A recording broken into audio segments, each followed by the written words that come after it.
میں ہوں آپ کا ہوسٹ سلیم بن محمد رفیع ہے یہ میرے YouTube channel.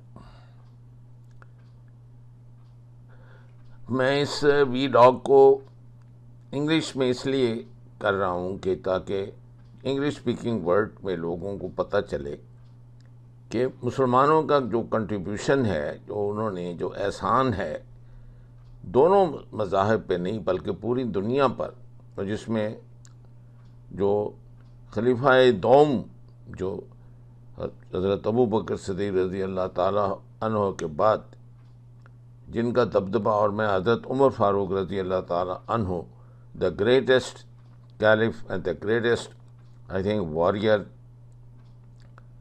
on earth, the strongest man but very humble, very, very, very soft spoken and dressed in the most modest way. And what favor he did to the Jews, I think the history pages are full with that, and how the Jews returned that favor back to the same sacred city of Jerusalem.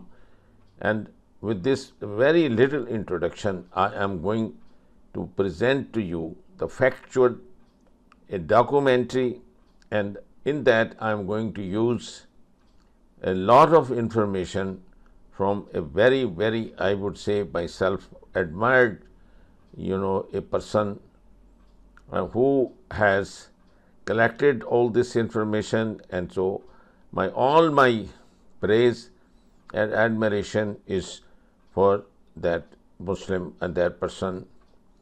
And he has produced tremendous work on Islam, on the Holy Quran, for the historians, for children. I being a historian, I am great admirer of that person, and then right in the outset I am thanking him, and I hope God that him or whoever sponsors the vlogs he has so beautifully prepared will not put the copyrights, and particularly the copyright complaints.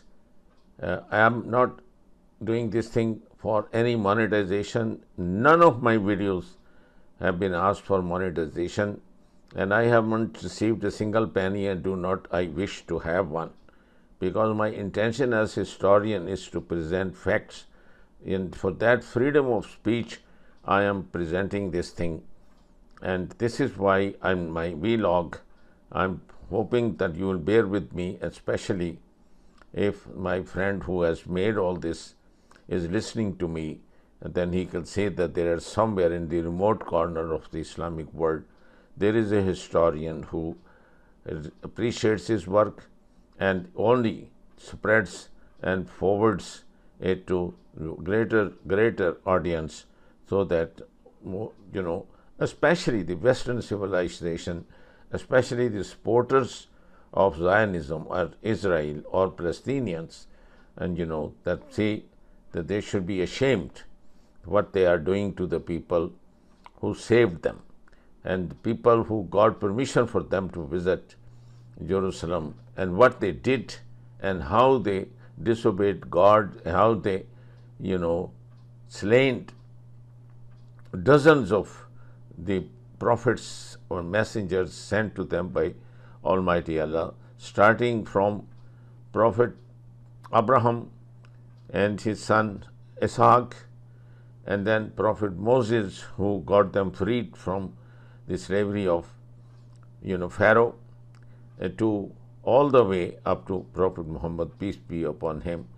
And but they did to Prophet Christ is known to everybody, and what Romans did to them, and what Babylonians did to them, what Egyptians did to them, what Hitler did to them, is how unfortunate it is that they have all forgotten.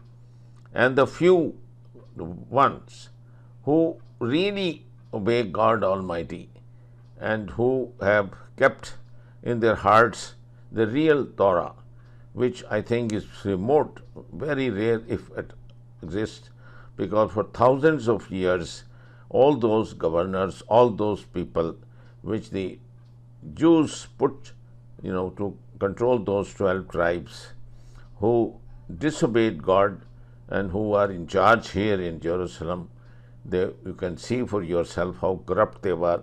And when you compare to them with the Netanyahu, Shamir, Ariel Sharon, and all, there are dozens of even Golda Meir, and you can see for yourself, you find nothing but corruption, and more than half a dozen of them have gone into jail, from mayor to the prime ministers, with their corruption. And this fellow, the filthiest, the dirtiest, the scum of the society, who has killed the two-state solution or any hope for peace by illegal settlements all over in the Palestinian sacred land of the prophets, and there is absolutely no way that he or his companions will escape the wrath of God.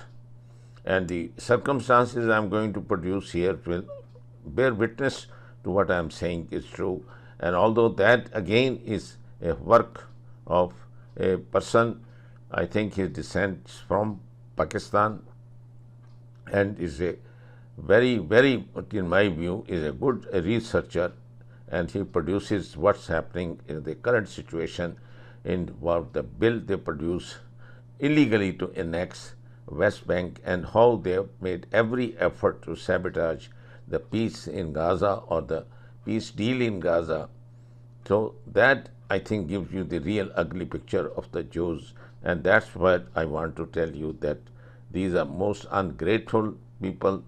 And if they have done this to God Almighty, their Creator, who has, bestowed so many favors on them, then what do you expect them to do to Donald Trump, his son-in-law, his daughter, or the Americans, the Europeans? I think they have learned now the harder way, and I hope God they will now translate into something which will bring peace in the region. दुनिया की सबसे important city as the capital of Israel. क्योंकि Jerusalem और उसके आसपास अल्लाह ने अपने हजारों पैगंबर भेजे, जैसे कि इब्राहिम, दाऊद और सुलेमान अलैहिमुस्सलाम। और यहूदियों के मुताबिक इस सिटी यरूशलेम का नाम सबसे पहले एक बहुत बड़े पैगंबर नूह अलैहिस्सलाम के बेटे साम ने रखा, जिसका मतलब है यरूशलेम, द सिटी ऑफ पीस। लेकिन उस टाइम से लेकर आज तक इस सिटी में कभी पीस नाम की कोई चीज देखी नहीं, क्योंकि जेरूसलम दुनिया के 3 बड़े रिलीजन, यहूदी, क्रिश्चियनिटी और इस्लाम, सब के लिए एक होली सिटी। क्योंकि जेरूसलम के अंदर ये जो जगह है जिसे बैतुल मकदस कहा जाता है, इसकी ये साइड वेस्टर्न वॉल है, जो आज यहूदियों के लिए सबसे होली जगह है। यहां से थोड़ी दूर एक चर्च है जो आज क्रिश्चियंस के लिए सबसे होली साइट है, क्योंकि क्रिश्चियंस का मानना है कि इस चर्च के नीचे आज तक ईसा अलैहिस्सलाम की खाली कब्र मौजूद है। और इसी बैतुल मकदस के ऊपर मस्जिद अक्सा भी बनी हुई है, क्योंकि बैतुल मकदस मुसलमानों के लिए भी मक्का और मदीना के बाद दुनिया की सबसे होली जगह है। जब रसूलुल्लाह सल्लल्लाहु अलैहि वसल्लम मक्का में थे, उन्होंने कई साल तक मक्का के लोगों को इस्लाम की तरफ आने की दावत दी, लेकिन उनकी बहुत कोशिश के बाद भी मक्का के सिर्फ कुछ ही लोगों ने उनकी बात पर इस्लाम कबूल किया। और ये लोग भी मक्का के कोई पावरफुल लोग नहीं, बल्कि इनमें बहुत सारे ऐसे थे जो मक्का के सबसे कमजोर लोगों में से थे, जिसकी वजह से मक्का के लोग इन पर बहुत जुल्म किया करते थे। इस सब के बाद भी आप सल्लल्लाहु अलैहि वसल्लम इन सब से कहते रहते कि आज तो मुसलमान कमजोर है, लेकिन एक दिन ऐसा जरूर आएगा कि मुसलमान रोमन और पर्शियन एम्पायर दोनों को फतह करेंगे। जिस पर मक्का के लोग उनका बहुत मजाक उड़ाते थे और कहते थे कि ये लोग हमारा यहाँ मक्का में मुकाबला नहीं कर सकते, तो ये रोमन और पर्शियन एम्पायर से कैसे लड़े। लेकिन अब रसूलुल्लाह सल्लल्लाहु अलैहि वसल्लम की वफात के कुछ ही साल बाद मुसलमानों ने उमर बिन खत्ताब रज़ियल्लाहु तआला अन्हु की खिलाफत में रोमन और पर्शियन एम्पायर दोनों को यरमूक और कादसिया जैसी जंगों में पूरी तरह हरा दिया था। और इन दोनों एम्पायर्स को हराने के बाद अब मुसलमानों की दोनों बड़ी फौजें मदीना से हजरत उमर रज़ियल्लाहु तआला अन्हु के ऑर्डर्स का इंतजार कर रही कि अब हमें इससे आगे और कहाँ जाना चाहिए। तो मदीना से सीधा एक लेटर पर्शियन एम्पायर साद बिन अबी वक्कास की तरफ गया, और हजरत उमर ने उन्हें ऑर्डर दिया कि अब तुमने तब तक नहीं रुकना जब तक पर्शियन एम्पायर का कैपिटल मदईन फतह ना हो जाए और पूरी पर्शियन एम्पायर मुसलमानों के कंट्रोल में ना आ जाए, तब तक तुमने पीछे नहीं हटना। तो साद बिन अबी वक्कास मुसलमानों की फौज के साथ पूरी पर्शियन एम्पायर को फतह करने के लिए रवाना हुए। पर्शियन एम्पायर में तो मुसलमानों की फौज आहिस्ता आहिस्ता कैपिटल की तरफ बढ़ने लगी। अब वहाँ रोमन एम्पायर मुसलमानों ने यरमूक की जंग जीतने के बाद बहुत तेजी से उन सारे इलाकों को दोबारा फतह कर लिया था जिन्हें वो इससे पहले छोड़ चुके थे। और इस सारे इलाके को फतह करने के बाद अब मुसलमान मदीना से हजरत उमर रज़ियल्लाहु अन्हु के ऑर्डर का इंतजार कर रहे थे। तो फौरन मदीना से हजरत अबू उबैदा के लिए एक लेटर पहुंचा कि मुसलमानों की पूरी ताकत को साथ लेकर रोमन एम्पायर की सबसे होली सिटी, पैगंबरों की सिटी जेरूसलम की तरफ जाओ और उसे खिलाफत के कंट्रोल में लाओ। तो अबू उबैदा मुसलमानों की पूरी ताकत लेकर शाम से जेरूसलम की तरफ रवाना हुआ और इस तरह मुसलमानों की ये अजीम फौज पहली बार फलस्तीन में एंटर हुई। यरमूक जैसी खतरनाक जंग जीतने के बाद अब पूरी रोमन एम्पायर में मुसलमानों को रोकने वाला कोई भी नहीं था। तो मुसलमानों ने सीधा जाकर जेरूसलम के शहर को चारों तरफ से घेर लिया। लेकिन मुसलमान ये नहीं चाहते थे कि जेरूसलम को भी बाकी सिटीज की तरह जंगों और तलवारों से फतह किया जाए, क्योंकि मुसलमानों को पता था कि ये पैगंबरों का शहर है और वो नहीं चाहते थे कि इस सिटी में कोई खून खराबा हो। तो मुसलमानों ने इस शहर के चारों तरफ अपने कैंप्स लगाए और आराम से इस सिटी के सरेंडर का इंतजार करने लगे। लेकिन जेरूसलम के सबसे बड़े प्रीस्ट सफ्रोनियस ने मुसलमानों की इतनी बड़ी फौज देखकर भी आसानी से सरेंडर नहीं किया और बार बार अपने रोमन बादशाह हरकल की तरफ लेटर्स भेजता रहा कि आप रोमन एम्पायर की पूरी फौज के साथ क्रिश्चियंस के सबसे होली शहर जेरूसलम को मुसलमानों के हाथों से बचाएं। लेकिन अगले 4 महीने तक सफ्रोनियस की बहुत कोशिश के बाद भी पूरी रोमन एम्पायर से एक जनरल भी उसकी मदद के लिए नहीं आया, क्योंकि यरमूक के मैदान में खालिद बिन वलीद ने रोमन्स की कमर ऐसी तोड़ी कि अब वो मुसलमानों के सामने अपना सर कभी नहीं उठा सकते थे। आखिर 4 महीने के बाद सफ्रोनियस का हौसला टूट गया और उन्होंने जेरूसलम से मुसलमानों के आर्मी चीफ अबू उबैदा की तरफ सरेंडर करने के लिए एक लेटर भेजा। लेकिन इस लेटर में उसने बहुत ही एक अजीब डिमांड लिखी थी कि मैं इस सिटी को सिर्फ एक शर्त पर मुसलमानों के हवाले करूंगा कि इस इस्लामिक एम्पायर के खलीफा उमर बिन खत्ताब खुद आकर मुझसे मिले। लेकिन आखिर क्यों सफ्रोनियस खालिद बिन वलीद, अबू उबैदा और बाकी सारे जनरल्स के बजाय हजरत उमर के सामने ही क्यों सरेंडर करना चाहते थे? क्योंकि सफ्रोनियस को जेरूसलम की हिस्ट्री के बारे में बहुत अच्छी तरह पता था और उसे पता था कि पिछले हजारों साल से जब भी किसी बादशाह ने इस सिटी को फतह किया उसने यहाँ की एक एक चीज को तबाह किया। जेरूसलम और फलस्तीन की स्टोरी यहाँ से बहुत पहले शुरू होती है और ये स्टोरी इतनी इंटरेस्टिंग है कि बाइबल और कुरान ने बार बार दुनिया के बाकी सारे इलाकों से ज्यादा इसी इलाके फलस्तीन की हिस्ट्री बयान की है। फलस्तीन की स्टोरी स्टार्ट होती है इब्राहिम अलैहिस्सलाम के साथ कि जब इब्राहिम अलैहिस्सलाम आज से 4000 साल पहले जेरूसलम से बहुत दूर इराक की सिटी ऊल में पैदा हुए, जो उस जमाने में दुनिया की सबसे बड़ी सिटी थी और उस सिटी के कुछ बड़ी बड़ी बिल्डिंग्स आज भी दुनिया में मौजूद है। इब्राहिम अलैहिस्सलाम इसी सिटी में बड़े हुए और बड़े होकर उन्होंने इस सिटी के रिलीजन से बगावत कर दी और वहां के सारे लोगों से ये कहा कि अपने खुदाओं को छोड़कर एक अल्लाह की तरफ आओ। तो ऑफ कोर्स वहां के लोगों ने उनकी बात नहीं मानी, लेकिन फिर भी इब्राहिम अलैहिस्सलाम अपने मिशन से पीछे नहीं हटे और आखिर वहां के बादशाह को एक दिन इतना गुस्सा आया कि उन्होंने हुक्म दिया कि एक बहुत बड़ी आग जलाकर इब्राहिम को उस आग में फेंक दिया जाए। लेकिन जैसे ही उन्होंने इब्राहिम अलैहिस्सलाम को इस आग में फेंका तो वहां खड़े सारे लोगों ने पहली बार एक बहुत ही अजीब मंजर देखा कि इब्राहिम अलैहिस्सलाम बिल्कुल सही सलामत वहां सबके सामने इस आग से चलकर बाहर निकले। इस वाकये के बाद ऊर शहर के लोग इब्राहिम अलैहिस्सलाम की ताकत से डर गए और उन पर और जुल्म करना छोड़ दिया और इब्राहिम अलैहिस्सलाम भी अल्लाह के हुक्म से ऊर सिटी को छोड़कर पहली बार फलस्तीन के इलाके में आबाद हुए। नाउ इब्राहिम अलैहिस्सलाम के 2 बेटे थे, इस्माइल और इसहाक। इसहाक अलैहिस्सलाम की औलाद में अल्लाह ने हजारों पैगंबर भेजे, लेकिन इस्माइल अलैहिस्सलाम की औलाद से सिर्फ एक पैगंबर भेजा गया। इस्माइल अलैहिस्सलाम तो फलस्तीन को छोड़कर अरब जाकर मक्का में आबाद हुए, लेकिन इसहाक अलैहिस्सलाम अपने वालिद इब्राहिम अलैहिस्सलाम की वफात के बाद यही फलस्तीन में ही रहे और उनके बेटे याकूब अलैहिस्सलाम, जिन्हें इसराइल के नाम से भी जाना जाता है, और इन्हीं की औलाद को याकूब अलैहिस्सलाम की औलाद को आज बनी इसराइल कहा जाता है। याकूब अलैहिस्सलाम के एक बेटे यूसुफ अलैहिस्सलाम अपने भाइयों के जुल्म की वजह से फलस्तीन छोड़कर इजिप्ट में आबाद हुए और यही मिस्र में बड़े होकर यूसुफ अलैहिस्सलाम पूरे मिस्र के प्राइम मिनिस्टर बने, जिसके कुछ ही अरसे बाद फलस्तीन के इलाके में एक बहुत बड़ा कहर आया, जिससे वहां के लोगों के खाने पीने की चीजें बिल्कुल खत्म हो गई और यहाँ के लोग मजबूरन खाना पीना ढूंढने के लिए उस वक्त के सुपर पावर इजिप्ट की तरफ गए ताकि वहां से उनको कुछ मिल सके, जिसमें यूसुफ अलैहिस्सलाम के 11 भाई भी शामिल थे। आखिर यूसुफ अलैहिस्सलाम की वजह से उनके सारे भाई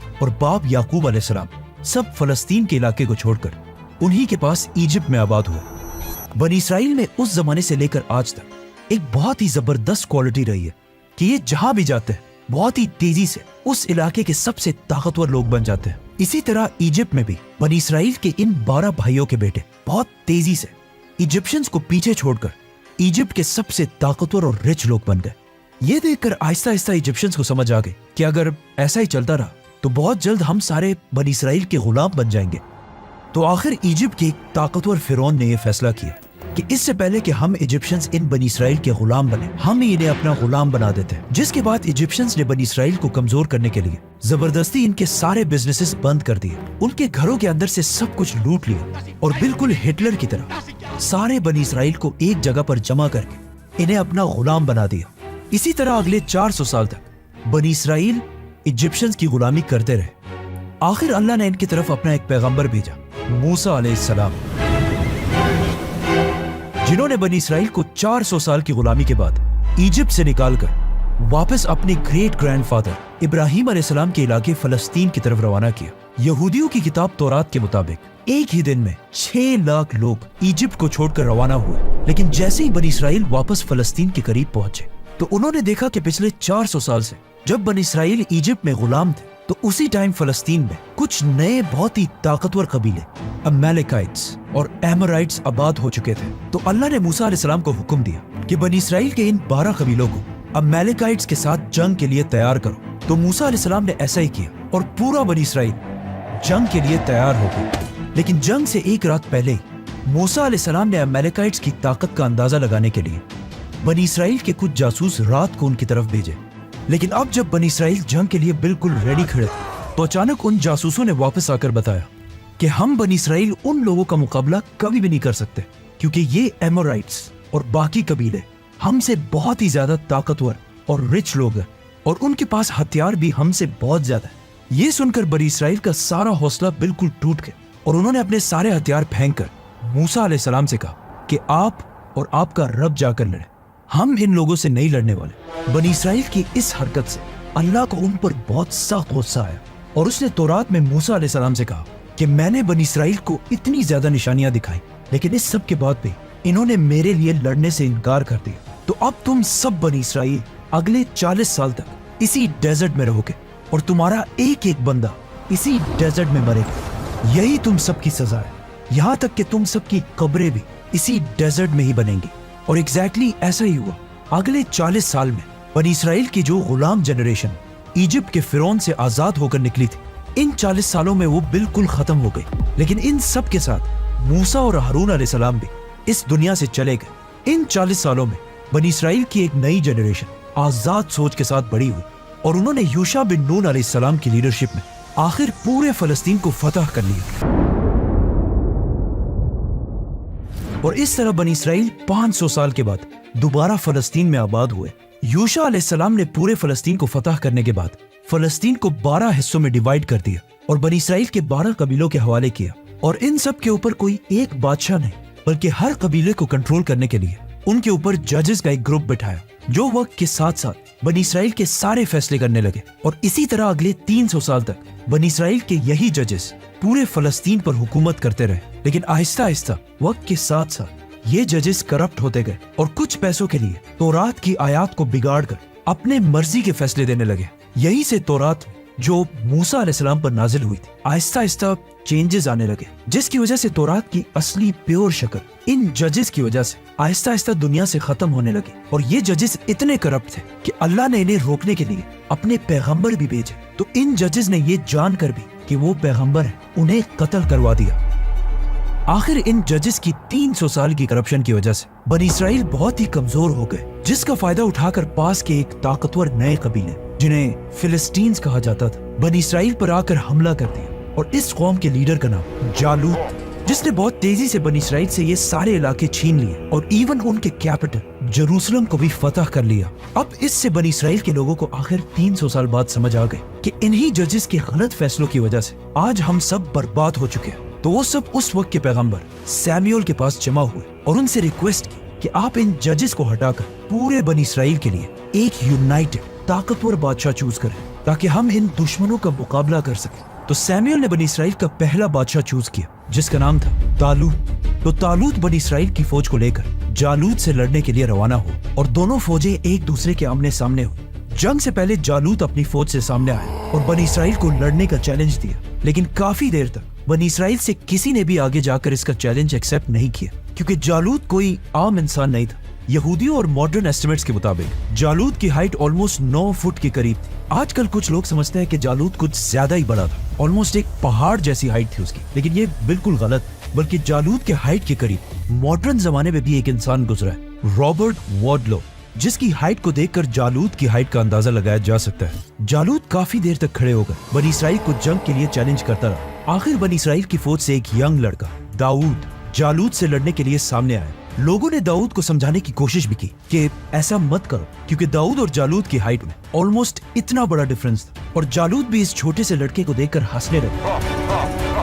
लेकिन जैसे ही लड़ाई शुरू हुई तो दाऊद अलैहिस्सलाम ने दूर से एक पत्थर घुमाकर सीधा जालूत की तरफ फेंका और ये पत्थर सीधा जाकर जालूत के सर पर लगा और वो वहां सबके सामने दाऊद अलैहिस्सलाम की एक ही वार से जख्मी होकर जमीन पर गिर गया। अपने लीडर को इतनी आसानी से गिरते हुए देखकर उसकी सारी फौज का मोराल बिल्कुल डाउन हो गया। ये देखकर तालूत ने बनी इसराइल को हमले का हुक्म दिया और कुछ ही देर में जालूत की पूरी फौज जंग छोड़कर भाग गई। जंग में दाऊद अलैहिस्सलाम की बहादुरी देखकर वो पूरे बनी इसराइल में एज अ वॉरियर मशहूर हुए और तालूत के बाद दाऊद अलैहिस्सलाम पूरे फलस्तीन के बादशाह बने। दाऊद अलैहिस्सलाम फलस्तीन के सबसे ताकतवर बादशाह थे, लेकिन उनकी वफात के बाद उनके बेटे सुलेमान अलैहिस्सलाम को अल्लाह ने ऐसी बादशाहत दी जो उनके बाद पूरी दुनिया में किसी को नहीं मिली। मतलब अल्लाह ने सुलेमान अलैहिस्सलाम को हवाओं, परिंदों, जिन्नात सब पर कंट्रोल दिया था और इसी ताकत को यूज करके उन्होंने अपने कैपिटल जेरूसलम में एक बहुत बड़ी मस्जिद बनाई जिसे आज टेम्पल ऑफ सोलोमन कहा जाता है। ये टेम्पल उस जमाने में दुनिया की सबसे बड़ी बिल्डिंग्स में से एक और कहा जाता है कि ये सिर्फ एक इबादत की जगह नहीं बल्कि बनी इसराइल का पार्लियामेंट भी, जहां से सुलेमान अलैहिस्सलाम अपनी पूरी एम्पायर को चलाते थे। सुलेमान अलैहिस्सलाम की वफात के बाद बनी इसराइल ने उनके बेटे रहबाम को पूरे फलस्तीन का नया बादशाह बनाया,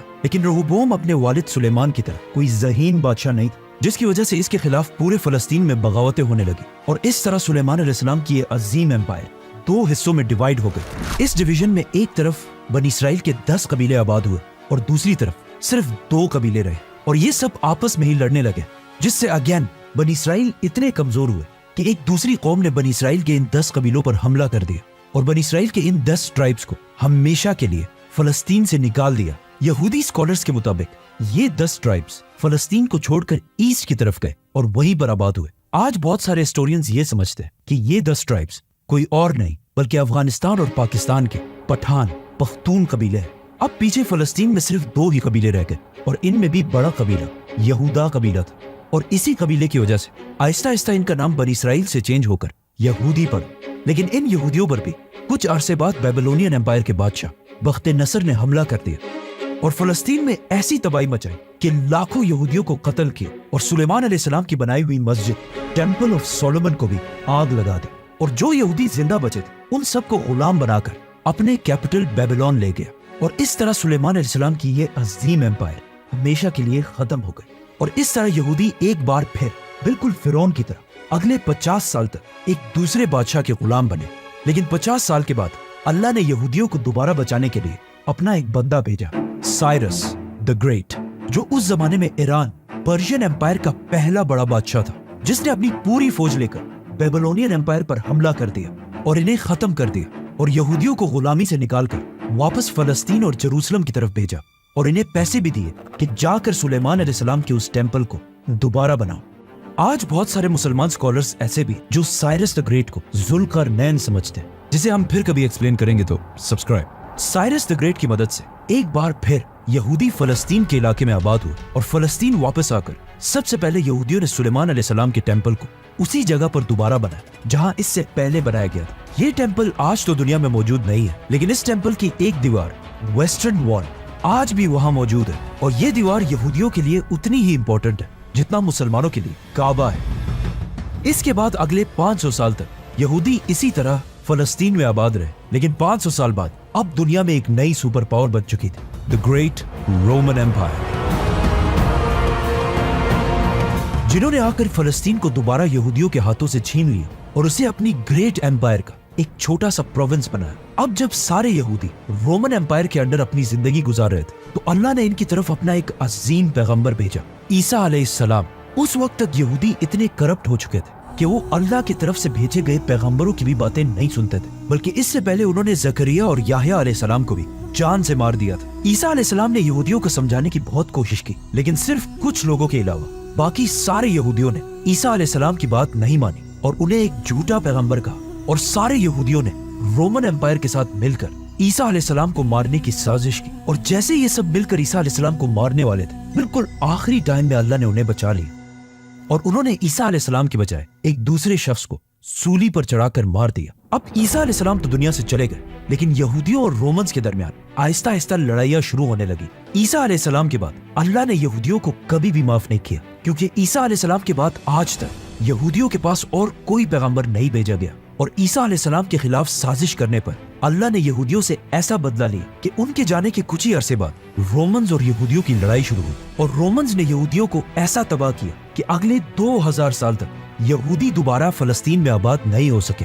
रोमन्स ने फलस्तीन में लाखों यहूदियों को मारा और इवन यहूदियों के मेन टेम्पल सुलेमान अलैहिस्सलाम के टेम्पल को भी आग लगाकर गिरा दिया, जिसके बाद आज तक यहूदी ये टेम्पल दोबारा नहीं बना सके। लेकिन यहूदियों का मानना है कि आखिरी जमाने में उनका एक मसीह आएगा जो दोबारा जेरूसलम की इसी जगह पर उनका तीसरा और आखिरी टेम्पल बनाएगा और तब यहूदी पूरी दुनिया पर हुकूमत करेंगे। और रोमन्स ने यहूदियों पर हमेशा के लिए पाबंदी लगा दी कि यहूदियों को अपनी होली सिटी जेरूसलम की तरफ आने की इजाजत नहीं है, और अगले 600 साल तक रोमन एम्पायर ही फलस्तीन पर हुकूमत करती रही। और इन्हीं 600 साल के दौरान अपने रिलीजन को छोड़कर पूरी रोमन एम्पायर ने क्रिश्चियनिटी को अपना रिलीजन बनाया।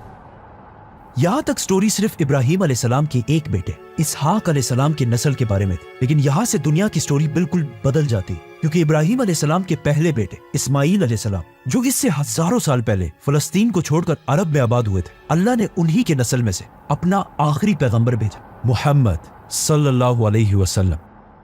अब जब मक्का में रसूलुल्लाह सल्लल्लाहु अलैहि वसल्लम लोगों को इस्लाम की दावत दे रहे थे, तो उसी टाइम एक बार फिर फलस्तीन पर हमला किया गया, लेकिन इस बार ये हमला पर्शियन एम्पायर के बादशाह ने किया। उसने जेरूसलम को फतह करके यहाँ 1 लाख क्रिश्चियंस को मार दिया और अगेन जेरूसलम की पूरी सिटी को तबाह कर दिया और यहाँ के चर्चेस को भी आग लगा दी और उस क्रॉस को भी अपने साथ वहाँ से ले गए, जिस पर क्रिश्चियंस समझते हैं कि ईसा अलैहिस्सलाम को मारा गया था। आज भी दुनिया के हर चर्च में इसी क्रॉस की कॉपी बनाकर लगाई जाती है। इस सब के कुछ ही अरसे बाद रोमन एम्पायर ने पर्शियंस को तो हरा दिया और जेरूसलम को दोबारा आबाद कर लिया। ये इतनी अजीम जंग थी कि कुरान के सूरह रोम में इस जंग के बारे में आयात भी भेजी गई, जिसे हम इस वीडियो में एक्सप्लेन कर चुके हैं। इस सब के बाद रोमन एम्पायर ने तो पर्शियंस को हरा दिया और अपने क्रॉस को वापस लाकर पूरे जेरूसलम की सिटी को दोबारा आबाद किया। और अब रोमन एम्पायर का ख्याल था कि उन्हें चैलेंज करने वाला दुनिया में अब कोई भी नहीं है। लेकिन साथ ही अरब में मुसलमानों की खिलाफत बहुत तेजी से आगे बढ़ रही थी और मुसलमानों की खिलाफत इतनी मजबूत हो चुकी थी कि कुछ ही सालों में हजरत उमर रज़ियल्लाहु तआला अन्हु की खिलाफत में एक बार फिर जेरूसलम को चारों तरफ से घेर लिया गया।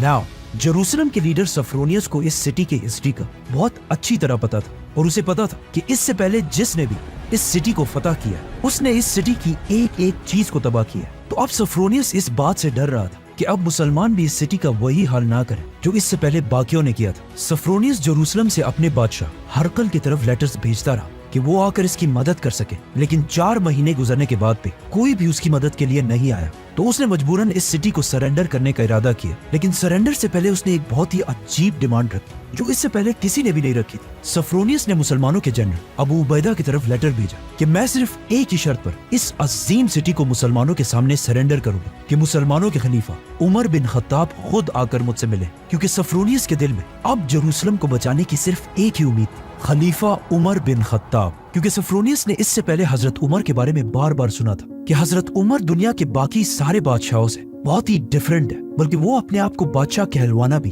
पसंद नहीं करते और दुनिया का सबसे ताकतवर इंसान होने के बाद भी बिल्कुल आम लोगों की तरह जिंदगी गुजारते हैं। हजरत उमर रज़ियल्लाहु तआला अन्हु की यही सिंपलिसिटी की स्टोरीज पूरी दुनिया में मशहूर हो चुकी थी कि एक बार एक रोमन जनरल मुसलमानों की कैपिटल मदीना है और सहाबा से कहा कि मुझे खलीफा उमर से मिलना है। उस जनरल का ख्याल था کہ حضرت عمر ضرور کسی بہت بڑے محل یا پیلس میں رہ رہے ہوں گے کہ مسلمانوں کا اتنا عظیم خلیفہ جس کے نام سے پوری دنیا کامتی ہے ایک درخت کے نیچے پتھر پر سر رکھ کر آرام فرما رہے ہیں۔ حضرت عمر رضی اللہ عنہ کی اسی سادگی کا سفرونیس کو بہت اچھی طرح پتا تھا، اور اسے پتا تھا کہ جروسلم کو تباہی سے صرف حضرت عمر ہی بچا سکتے ہیں۔ تو ابو عبیدہ نے مجبوراً حضرت عمر رضی اللہ عنہ کی طرف خط بھیجا کہ بغیر کسی خون خرابے کے اب جروسلم کو صرف آپ ہی فتح کر سکتے ہیں۔ یہ دیکھ کر حضرت عمر رضی اللہ عنہ نے سارے بڑے صحابہ کو اپنے پاس جمع کیا اور ان سے پوچھا کہ اب مجھے کیا کرنا چاہیے، جس پر حضرت عثمان رضی اللہ عنہ نے مشورہ دیا کہ آپ کو جروسلم کی طرف نہیں جانا چاہیے، کیونکہ رومنز آلموسٹ یہ جنگ ہار چکے ہیں اور اب ان کی اتنی اوقات نہیں ہے کہ خلیفہ خود ان کے پاس جائے۔ لیکن وہاں پر حضرت علی رضی اللہ عنہ کی رائے یہ تھی کہ حضرت عمر کو جروسلم کی طرف ضرور جانا چاہیے۔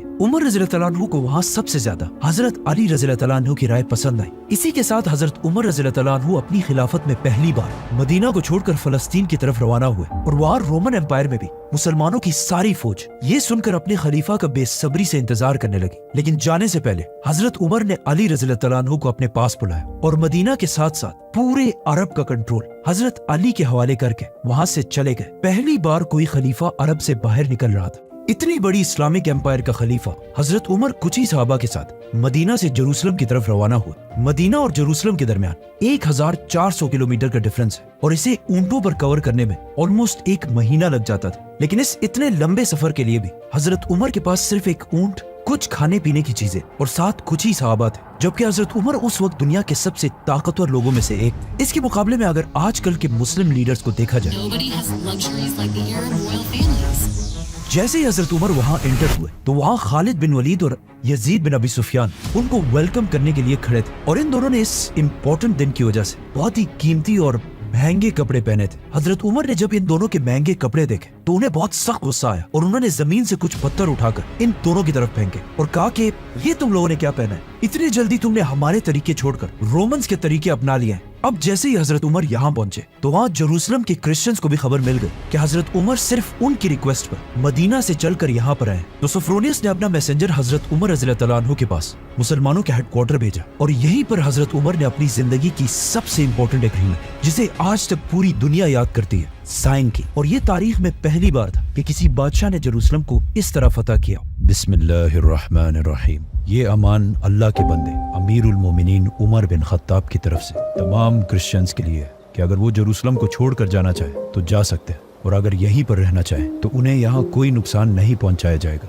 مسلمان کسی چرچ کو نہیں گرائیں گے، مسلمان کسی سے ان کا مال نہیں چھینیں گے، کسی کو زبردستی اسلام لانے پر مجبور نہیں کیا جائے گا، یہاں تک کہ کسی کے ساتھ بدسلوکی ریسزم بھی نہیں کیا جائے گا۔ مسلمان کسی سے بھی زبردستی ان کی زمینیں نہیں چھینیں گے۔ باقی ہر سٹی کی طرح انہیں مسلمانوں کو ٹیکس، جزیہ دینا پڑے گا۔ اس ایگریمنٹ میں حضرت عمر اور کرسچنز کے درمیان صرف ایک ہی چیز پر کلیش آیا، یہودی، کیونکہ کرسچنز یہودیوں سے اتنی نفرت کرتے تھے کہ پچھلے 600 سال سے رومنز نے یہودیوں کے جروسلم آنے پر پابندی لگا دی تھی، حالانکہ یہ یہودیوں کے لیے سب سے امپورٹنٹ جگہ تھی۔ کرسچنز نے جروسلم سرنڈر کرنے سے پہلے یہی ڈیمانڈ رکھی تھی کہ مسلمان بھی بالکل پہلے کی طرح یہودیوں کے اس سٹی میں آنے پر پابندی لگا دیں، لیکن حضرت عمر کو ان کی یہ بات پسند نہیں آئی، اور اس ایگریمنٹ میں لکھا کہ یہودی جب بھی جروسلم آنا چاہے آ سکتے۔ لیکن حضرت عمر کو پتا تھا کہ اگر 600 سال بعد یہودی دوبارہ آ کر جروسلم میں آباد ہوئے تو یہاں کے کرسچنز اور یہودیوں کے درمیان بہت بڑی لڑائی شروع ہوگی، کیونکہ یہ سٹی سب ریلیجنز کے لیے ایک ہولی سٹی تھی۔ تو حضرت عمر نے آرڈر دیا کہ یہودی یہاں آ تو سکتے ہیں لیکن یہاں رہ نہیں سکتے۔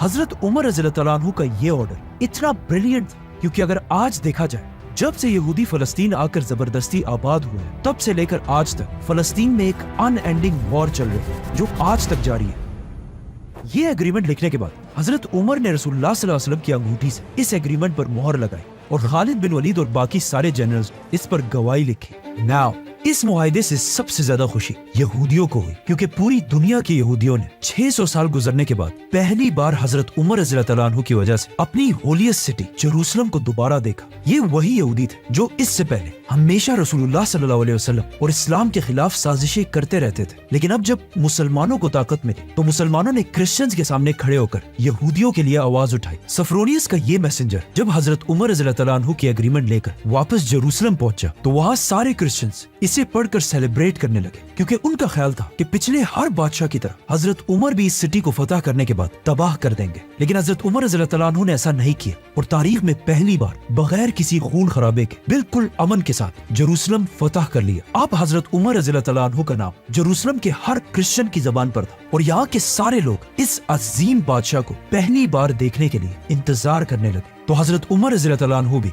मुसलमानों के हेडक्वार्टर को छोड़कर पहली बार जेरूसलम की तरफ रवाना हुए। जैसे ही हजरत उमर रज़ियल्लाहु अन्हु जेरूसलम के बाहर मुसलमानों की फौज के करीब पहुंचे तो वहाँ अबू उबैदा रज़ियल्लाहु अन्हु और बाकी मुसलमानों ने उनका वेलकम किया। उन मुसलमान जनरल्स ने जब हजरत उमर रज़ियल्लाहु अन्हु के सादा और पुराने कपड़े देखे तो उन्होंने हजरत उमर रज़ियल्लाहु अन्हु से रिक्वेस्ट की कि आप ये पुराने कपड़े चेंज करके कुछ नए और महंगे कपड़े पहने। और हजरत उमर रज़ियल्लाहु अन्हु की नाज़रीन, बहुत सारी चीजें इजराइल के ऊपर टर्न कर रही हैं, बहुत सारी चीजें इजराइल के मकासद और प्लानिंग्स और साजिशों के खिलाफ जा रही हैं।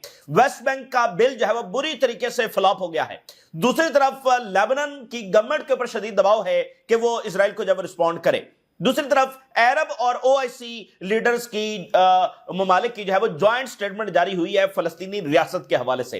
और इसके साथ फिर नाज़रीन आप एक और चीज देखिए कि ये जो इजराइल ने सारा जेनोसाइड किया है और पूरा जोर लगाया है और जिसके लिए पूरा वेस्ट जो है उसने अपना सारा ऑर्डर, अपना सारा इमेज, अपनी इकोनॉमी, अपने वेपन्स, एक एक चीज जो है वो इजराइल को दी और अपना इमेज जो है, अपनी रेपुटेशन जो है वो दांव पर लगा दी।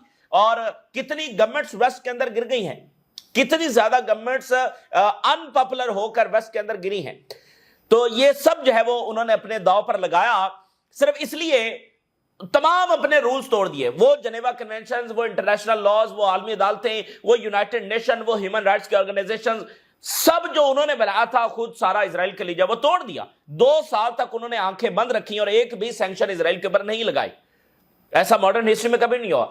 तो ये सारा कुछ उन्होंने इजराइल के लिए किया, वाई कि इजराइल जो है वो फलस्तीनी रियासत को वाइप आउट कर दे। इजराइल का ये सारा जेनोसाइड करने का मकसद क्या था कि फलस्तीनियों से जो उनकी लैंड है, वेस्ट बैंक और गजा दोनों, ये कब्जे में कर ली जाए और फलस्तीनियों को इस लैंड से जो है वो बेदखल कर दिया जाए, दर बदर कर दिया जाए। तो यूं फलस्तीनी कॉज जो है वो खत्म हो जाएगा। इस सारी जेनोसाइड का और इतनी ताकत, इंतहा की ताकत, लामहदूद ताकत इस्तेमाल करने का बुनियादी मकसद यह था। तो अब मुझे बताइए, क्या वो फलस्तीनी कॉज को खत्म कर सके हैं? ठीक है, फलस्तीनी भी फलस्तीनी रियासत को नहीं ले सके हैं, लेकिन क्या वो फलस्तीनी कॉज को खत्म कर सके हैं? तो यही उनकी सबसे बड़ी डिफीट है। नाज़रीन, वो हार चुके हैं। इस एंटिटी का कोलैप्स होना ये नविश्ता दीवार है। इस डिफीट के बाद, इस एक्सट्रीम फोर्स और जुल्मों के पहाड़ तोड़ देने के बाद अपने डिक्लेयर्ड गोल्स अचीव ना करना, ये इस एंटिटी के कोलैप्स का नविश्ता दीवार है। फलस्तीनी अपनी जगह पर मौजूद हैं, लैंड उनके पास है, शनाख्त उनके पास है, और इसका मतलब यह है कि जो ही उनकी ताकत का गलबा थोड़ा सा कम होगा तो आप फलस्तीनी रियासत जब यहां पर देखेंगे। यानी ठीक है, फलस्तीनी भी अभी अपनी रियासत लेने में कामयाब नहीं हुए हैं, लेकिन वो सरवाइव कर गए हैं। असल बात यह है, इजराइल का मकसद उनको वाइप आउट करना था। फलस्तीनी सरवाइव कर गए हैं, वो अपनी लैंड पर मौजूद हैं, अपनी शनाख्त के साथ मौजूद हैं। ये जीत है, ठीक है ना। इजराइल का इस वक्त का मकसद उनको वाइप आउट करना था। तो जो ही दुनिया में ताकत का गलबा ये चेंज होगा और जो रियलिटीज आप यूरोप में और जो रियलिटीज आप अमेरिका के अंदर इमर्ज करती हुई देख रहे हैं। कभी आपने सुना था कि कनाडा का प्राइम मिनिस्टर कहे कि हम नेतन्याहू को गिरफ्तार करेंगे, इजरायली वजीर आजम को जब गिरफ्तार करेंगे? ये कभी कनाडा के प्राइम मिनिस्टर से आपने सुना था? कभी आपने यूरोप से ये देखा था कि इजरायली वजीर आजम जो है वो यूरोपियन एयर स्पेस को बाईपास करते हुए जो गुजर रहा है? तो जो यूरोप के अंदर रियलिटीज इमर्ज कर रही हैं, जो अमेरिका के अंदर रियलिटीज इमर्ज कर रही हैं, ये अब कोई दूर नहीं है कि वो एक जो अनकंडीशनल सपोर्ट है इजराइल की, उससे पीछे हटें और ये एंटिटी जो है वो बिल्कुल अपने उसमें एब्सोल्यूट डिफीट की तरफ जो है वो ये जाएगी। ये बात है, ये सारा जेनोसाइड उसमें फेलियर, उसका वाज़ेह रिजल्ट है ये आने जा रहा है। आज नहीं तो कल, कल नहीं तो परसों। इसके साथ ग्लोबल एस्केलेशन भी जारी है, वेनेजुएला से यूक्रेन से ताइवान तक, पैसिफिक तक, ये भी आपके सामने शेयर करेंगे। अच्छा, सबसे पहले वेस्ट बैंक से हम शुरुआत करते हैं। वेस्ट बैंक में नाज़रीन जो बैकलैश इजराइल को, जो जिल्लत, बैकलैश भी नहीं, जो जिल्लत उठाना पड़ी है, ये अगेन उस चीज का प्रूफ है, उस चीज का एविडेंस है जो हम बात कर रहे हैं कि चीजें टर्न कर रही हैं इजराइल के ऊपर। ये पीहा जो है, ये व्हील जो है वो टर्न कर रहा है। अब वेस्ट बैंक का बिल इन्होंने पास किया, 24 घंटों से भी कम टाइम के अंदर उस बिल को जो है वो डिसमिस करना पड़ा नेतन्याहू को। वाई? पूरी दुनिया ने रिजेक्ट कर दिया है और सबसे बढ़कर खुद अमेरिका ने जो है वो रिजेक्ट कर दिया है और जेडी वैंस ने इस बिल को इंसल्ट करार दिया है कि मेरी मौजूदगी के अंदर इस तरह का बिल जो है वो पास किया गया। ट्रंप ने कहा कि अगर ये वेस्ट बैंक को एनेक्स करने की कोशिश करेंगे तो अमेरिका की ये मुकम्मल सपोर्ट खो देंगे। अमेरिका बिल्कुल इजराइल को छोड़ देगा और इजराइल जाने और हमसाए जाने और मिडिल ईस्ट जाने। Trump stress annexation of the West Bank will not happen. Donald Trump on the possibility of Israel annexing the West Bank. उसने कहा it will not happen. मैंने जुबान दे दी है अरब्स को कि ये वेस्ट बैंक पर कब्जा नहीं कर सकते. And you cannot do that now. We have had great Arab support. Israel, ये लाइन सुनिएगा, ये भी कोई कभी अमेरिकी सदर जब नहीं बोल सका, और ये जितना बड़ा ट्रंप सपोर्टर है उतना ये अनप्रेडिक्टेबल शख्सियत भी है, तो इसके बदलने में भी टाइम नहीं लगेगा.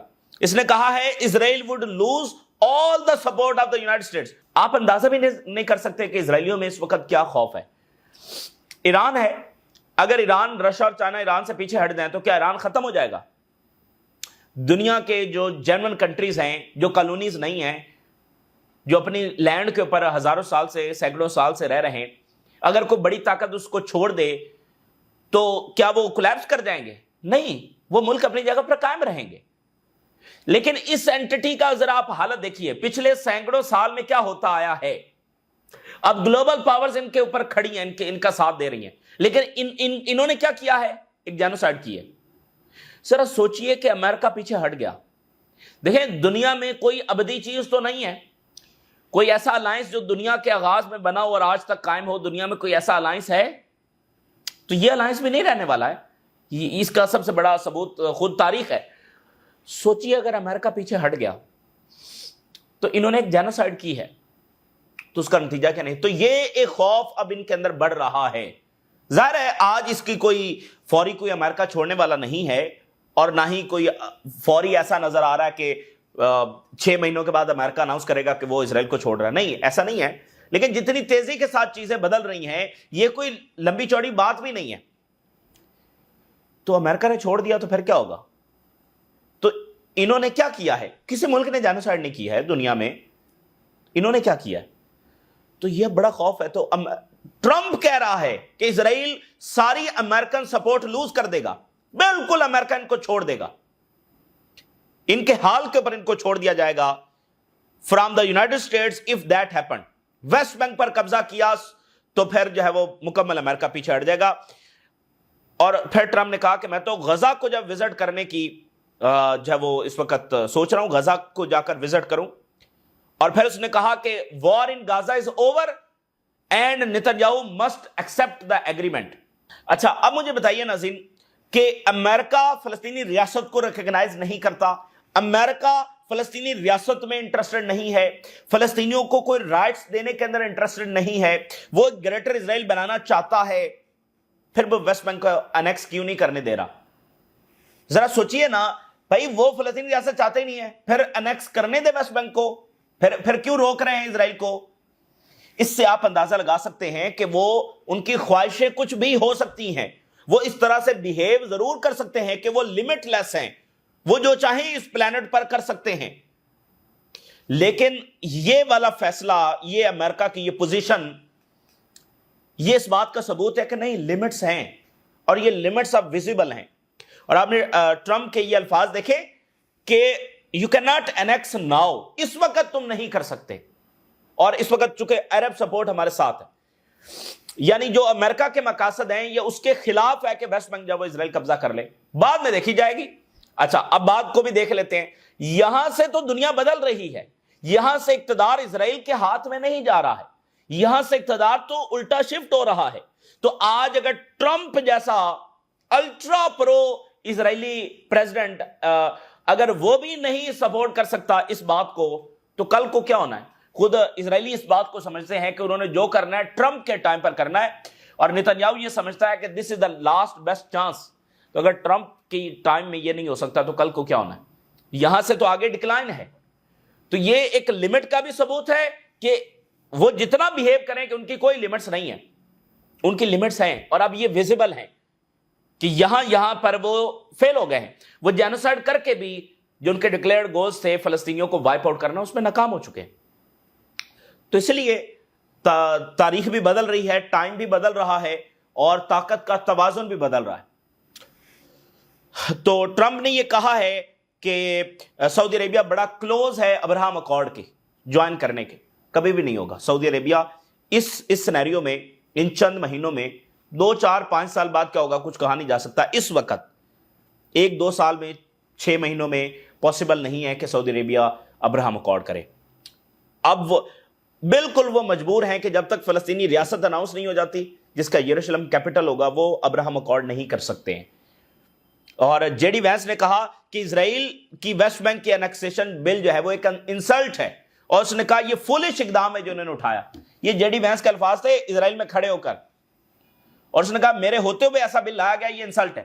تو مجھے بتائیے, جب وہ فلسطینی ریاست میں انٹرسٹڈ ہی نہیں ہے تو پھر کیوں روک رہے ہیں, اور کیوں اسرائیل کے خلاف ایسی زبان استعمال کرنا پڑی ہے کہ پوری امریکن سپورٹ ہم واپس لے لیں گے اگر انہوں نے یہ اقدام اٹھایا. ایسی دھمکی, ایسے الفاظ, تو یہ وہ چیز ہے. پھر آپ دیکھیے سموتریچ نے کیا کیا. سموتریچ نے جناب علی سعودی عربیہ کے حوالے سے کچھ بہت ہی نازیبا الفاظ کہے ہیں اور پھر فوری معافی مانگی. یہ بڑی امپورٹنٹ بات ہے. سموتریچ نے جناب علی پریس کانفرنس کی, اور اس میں اس نے کہا کہ اگر سعودی عربیہ یہ شرط رکھتا ہے کہ وہ نارملائزیشن تب کرے گا کہ جب فلسطینی ریاست بنے گی, تو پھر میں سعودی عربیہ کو کہتا ہوں کیپ رائڈنگ دا کیملز, بس تم اونٹوں کی سواری کرتے رہو ان دا ڈیزرٹس, بس صحراؤں میں پھرتے رہو, and we will continue to develop our economy and society and the state and the great things we know how to do. ہم جو ہے وہ اپنی اکانومی کو ڈیولپ کریں گے, اپنی اسٹیٹ کو طاقتور بنائیں گے, اور گریٹ تھنگز کریں گے جو صرف ہمیں پتا ہے اور تمہیں نہیں بتائیں گے. اس کے بعد سموتریچ کو 1 آدھ گھنٹے کے اندر معافی مانگنا پڑی کہ مجھ سے غلطی ہو گئی اور یہ میرا کہنے کا مطلب نہیں تھا. اچھا, اب یہ بات بڑی امپورٹنٹ ہے. یہ جو اس نے بات کی ہے, اصل میں اسرائیلی یہی سمجھتے ہیں عربز کے بارے میں. ان کی جو دل کی بات ہے وہ یہی ہے جو ان کی زبان سے نکلی ہے. وہ عربز کو ایسے ہی ٹریٹ کرتے ہیں لیکن اس بیانیے کو چھپا کر رکھتے ہیں. اچھا, اب جو اس نے معافی مانگی ہے, تو اب دیکھیے عربز اسرائیل سے کیا توقع رکھتے ہیں.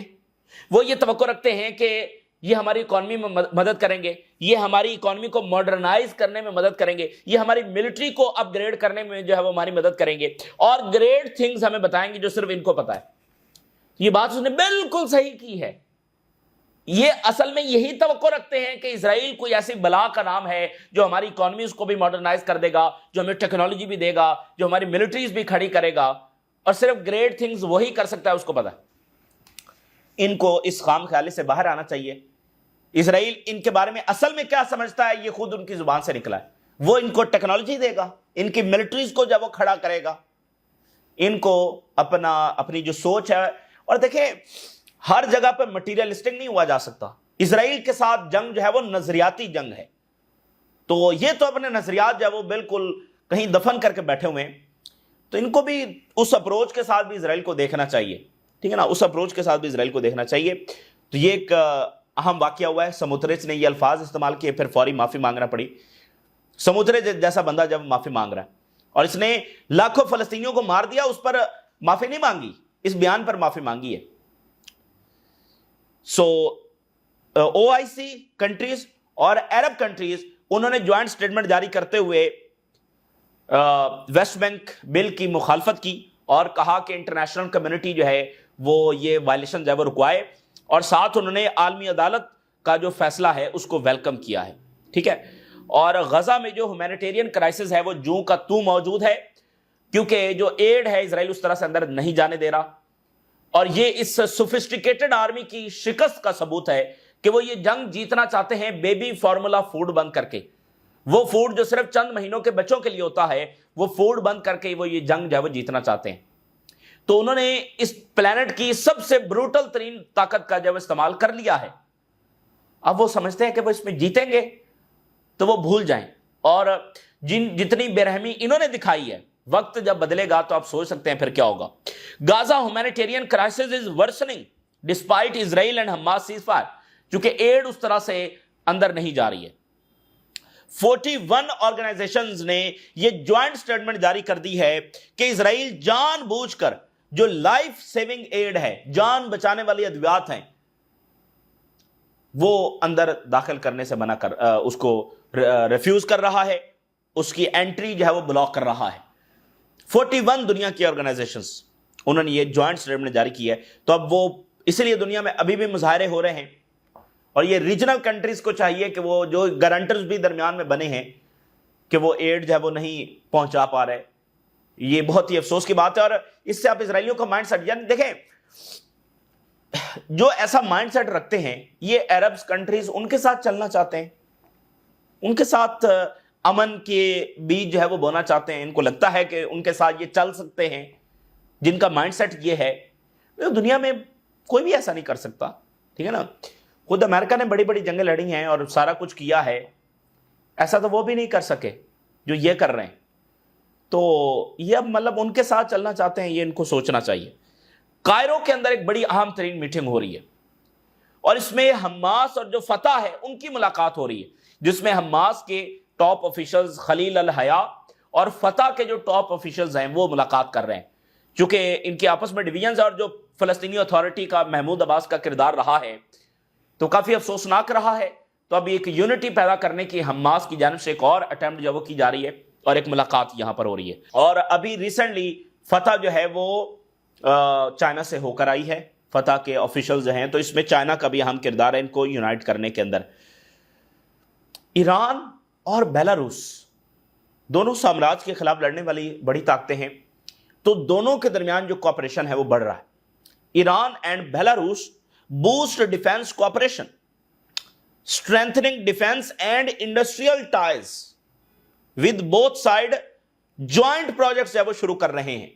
शेयर्ड इंटरेस्ट और कोऑपरेशन को जो है वो डीप किया जा रहा है। ये ईरान और बेलारूस के दरमियान जो ताल्लुकात हैं वो एक्सपैंड कर रहे हैं। फिर आप देखिए एक और फिनोमेना जो वेस्ट के अंदर हो रहा है, rich wealthy and powerful West and collective West, जिसने इजराइल को कायम किया। देखिए क्या तब्दीलियां आ रही हैं। खुद यूरोप अब ट्रस्ट नहीं कर रहा है अमेरिका पे, यूरोप अमेरिका पर ट्रस्ट नहीं कर रहा है। और ये कोई एनालिसिस नहीं है, ये प्रैक्टिकल सबूत तो हम आपके सामने रख रहे हैं।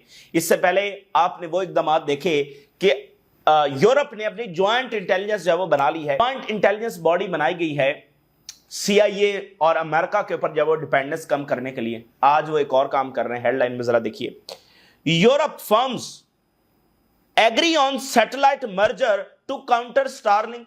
स्टारलिंक किसका है? अमेरिका का। और यूक्रेन जंग में जो सबसे कमजोर चीज है यूरोप के लिए, अगर अमेरिका आज अपना स्टारलिंक निकाल लेता है तो अगले 72 घंटों में यूक्रेन को शिकस्त हो जाएगी, क्योंकि फौरी तौर पर स्टारलिंक को रिप्लेस नहीं किया जा सकता। ये सारी जंग जब स्टारलिंक के ऊपर जारी है तो यूक्रेनियन फोर्सेस जब वो ब्लाइंड हो जाएंगी, ठीक है, ब्लाइंड हो जाएंगी। इंटरनेट नहीं है, कुछ भी नहीं हो सकता, सारी कम्युनिकेशन जब वो कोलैप्स हो जाएगी। तो फौरी तौर पर चूंकि स्टारलिंक का एक सारा इंफ्रास्ट्रक्चर है जो वहां पर डिप्लॉय है, तो वो नहीं चल। सबसे कमजोर इसमें कड़ी स्टारलिंक है। और यूरोप क्या कर रहा है? स्टारलिंक को रिप्लेस कर रहा है, डिपेंडेंस अमेरिका के ऊपर कम कर रहे हैं। तो जाहिरी तौर पर अब वो ज़ाहिर है अमेरिका है, ताल्लुकात हैं, इतना एक दूसरे के ऊपर इंटरडिपेंडेंट हैं, इदारे हैं, नेटो है, बहुत कुछ है। तो ये ना चीज़ें एक दिन में बनती हैं ना एक दिन में ख़त्म होती हैं। लेकिन कहीं ना कहीं यूरोप में ये फैसला हो चुका है कि अब वो अमेरिका के ऊपर दोबारा डिपेंडेंस नहीं करने वाले हैं। चूंकि वर्ल्ड वॉर 2 के बाद यूरोप की सिक्योरिटी की गारंटी उन्होंने अमेरिका के हवाले कर दी थी। अब वो उसको Aahista Aahista with ground realities जो वो वापस ले रहे हैं। ये फैसला वहां पर हो चुका है। इसके बरहरास्त असरात इजराइल पर होंगे और दुनिया पर भी होंगे। चूंकि वो मिलकर दुनिया का निजाम चला रहे थे, अब फर्क आएगा। और फाइनेंशियल टाइम की ये रिपोर्ट देखिए, ट्रंप ने टैरिफ की जो पावर है उसको ओवर एस्टिमेट किया, ज्यादा ओवर कॉन्फिडेंस दिखाया, ओवर एस्टिमेट किया कि वो टैरिफ लगाएगा और सब जो है वो अमेरिका के घुटनों में होंगे, उसके पांव में होंगे। तो ऐसा नहीं हुआ, तो उसने ओवर एस्टिमेट किया। तो ये होता है, बड़ी ताकतें ये समझती हैं कि वो कुछ भी कर सकती हैं, क्योंकि उन्होंने देखा होता है ना, उन्होंने एक फोन कॉल की, बड़े से बड़ा मुल्क जो है वो घुटनों पर आ जाता है। ये होता है, ये बड़ी पावर्स हैं वो देखती हैं, तो वो ये समझती हैं कि वो कुछ भी कर सकती हैं। تو یہ ایسا نہیں ہوا. تو اس طرح کی ریالٹیز جو ہیں. اچھا اس کا مطلب یہ نہیں ہے کہ امریکہ، جرمنی، برطانیہ، فرانس، یہ جو پاورفل اور بڑے کنٹریز ہیں جنہوں نے عالمی جنگیں لڑی ہیں اور جیتی ہیں، یہ کوئی اٹ سیلف کوئی ایسے ڈکلائن کی طرف جا رہے ہیں. نہیں، اصل میں ہم بات کر رہے ہیں اسرائیل کے تناظر میں. یعنی یہ بڑے ہیں، پاورفل کنٹریز ہیں، بہت بڑے بڑے کرائسس سے گزرے ہیں، تو ان کی اکانومیز بھی اچھی رہیں گی، ان کے ملٹریز بھی بڑی رہیں گی، یہ بڑی پاورز کے طور پر رہیں گے آنے والی دہائیوں تک. ٹھیک ہے نا. لیکن وہ جو منوپلی والا کردار ہے، دنیا کو کنٹرول کرنے والا کردار ہے، چودھری والا کردار ہے کہ بس انہی کی مانی جائے گی، یہ اسرائیل کو جینوسائیڈ بھی الاؤ کر دیں تو کوئی دنیا روک نہیں سکتی، یہ ختم ہونے جا رہا ہے. اب کوئی یہ کہے کہ امریکہ 6 مہینوں میں جو ہے وہ کوئی ڈکلائن ہونے جا رہا ہے، تو ایسا نہیں ہے. یہ امریکہ ہے جو سینکڑوں سال میں ایک امپائر بنا ہے، اور ان کے لوگ ہیں، اور ان کی اکانومی ہے، اور ان کی ٹیکنالوجی ہے، اور ان کی ویلیوز ہیں جس پر وہ کھڑے ہوئے ہیں، بہت بڑے بڑے کرائسس سے گزرے ہیں. تو وہ دہائیوں تک ایک بڑا ملک، بڑی پاور اور بڑی سے والے ملک رہیں گے. جرمنی جیسا ملک 2 عالمی جنگیں لڑی پھر کھڑا ہو گیا، پہلی عالمی جنگ لڑی پھر کھڑا ہو گیا، دوسری لڑی پھر کھڑا ہو گیا، جاپان پورا تباہ ہو گیا پھر کھڑا ہو گیا. یہ ملک ہیں، بڑے ملک ہیں، اور یہ ایک بڑی پاور کے طور پر آنے والی دہائیوں تک رہیں گے. لیکن یہ جو ہے نا چودھری والا کردار، یونیورسل ٹیلی ویژن کو سبسکرائب کرنا نہ بھولیں. اس کے بعد بیل بٹن پہ کلک کریں اور اپنے کامنٹس کے سیکشن میں اپنے قیمتی جو خیالات کا اظہار ضرور